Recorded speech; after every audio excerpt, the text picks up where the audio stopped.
আসসালামু আলাইকুম। জীবনে সবচেয়ে বড় ভুল করছি বাংলাদেশে জন্ম নিয়ে, এবং আরেকটা ভুল করছি ক্রিকেট খেলাটা বুঝা।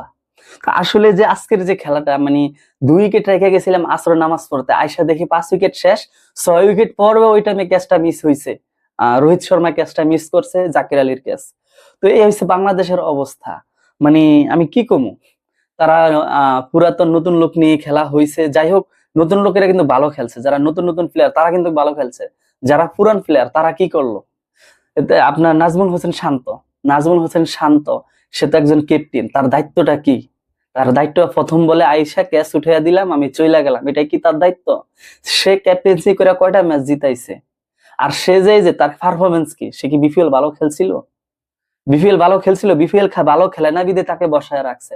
আর আপনারা তাকেই আপনারা ক্যাপ্টেন্সি দেন, তাকেই আপনারা মাঠে নেন। তার জায়গায় যদি অন্য আরেকটা প্লেয়ার নেন নতুন, কি তার চেয়ে ভালো খেলতো না? তার সাথে মনে হয় আমার মনে হয় ভালো খেলতো। তাহলে আপনার কি ভাই? আপনারা আবেগ বাদ দিয়ে দেন। আমরা অনেক আবেগ দেখাই, আবেগের ঠেলা পুরান লোকগুলার আমরা নিতেছি, মুশফিকুর রহিম, মাহমুদুল্লাহ রিয়াদ। তা আসলে ওই আবেগ দেখে লাভ নাই, যদিও আজকে মাহমুদুল্লাহ রিয়াদ খেলে নাই। আবেগ দেখে লাভ নাই ভাই। বিভিন্ন দেশের কান্ট্রি আছে, তারা কিন্তু আবেগ দিয়ে তাদের টিম চালায় না। তারা যেটা অরিজিনালি যেটা করা দরকার সেটাই করে কিন্তু। আর আমরা বাংলাদেশের সবসময় আবেগে আবেগী হয়ে যাই আর কি। আবেগের ঠেলা মনে করেন না, মানে পুরো টিমদের আমরা ধ্বংস করে দেই আর কি। তো এই যে বুং টং বাদ দিয়ে নতুন লোকেরা আনান, যত নতুন ঢুকাইবেন আস্তে ধীরে একটা ভালো প্লেয়ার পাইবেন, ভালো ব্যাটসম্যান পাইবেন।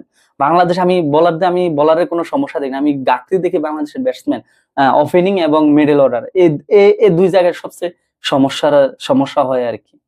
তবে আবেগ বাদ দিয়ে দেন।